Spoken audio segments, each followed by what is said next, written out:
We are following some breaking news in Washington following a high-stakes phone call between President Trump and Russian President Vladimir Putin over the war in Ukraine. In a statement out moments ago, the White House says, quote, the movement to peace will begin with an energy and infrastructure ceasefire. This morning's hour-and-a-half call was the first known conversation between the two leaders since Ukraine backed a U.S. proposal for a 30-day ceasefire. The conversation also comes after President Trump said he and Russia were discussing dividing up, quote, certain assets of Ukraine.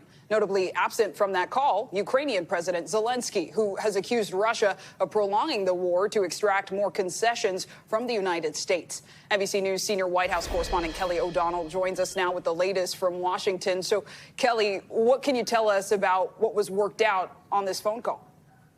Well, there's a lot more for us to learn. The initial statements coming from the White House and a separate one from the Kremlin sort of reflect different priorities. And there is certainly a sense that this was a productive meeting in terms of the president's objectives, having this call with Putin, talking about getting agreement from Putin, who had prior to this call said that he had a lot of questions and concerns about a potential ceasefire. So he was opening the door, but had not embraced and locked on to the president's plan. So perhaps more movement here.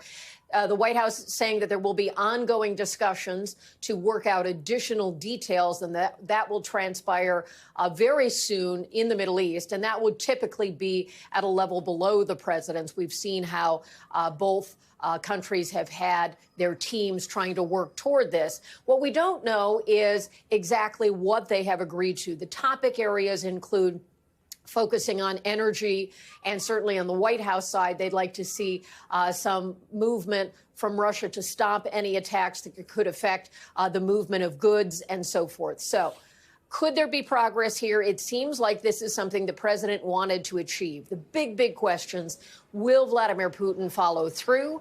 Will he agree?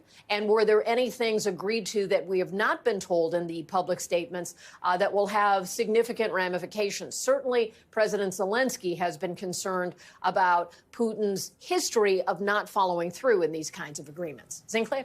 And Kelly, to the point of Zelensky, what happens next? Do we have a sense of if or when President Trump will speak with President Zelensky? He has invited that to happen again in general response to questions where we've asked him about the status of his relationship with President Zelensky. We all remember there was that tense meeting in the Oval Office a few weeks back.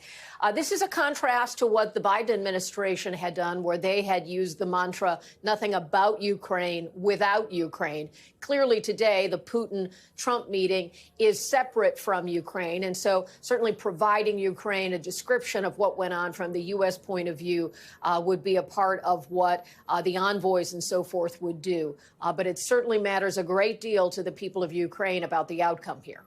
Thanks for watching. Stay updated about breaking news and top stories on the NBC News app or follow us on social media.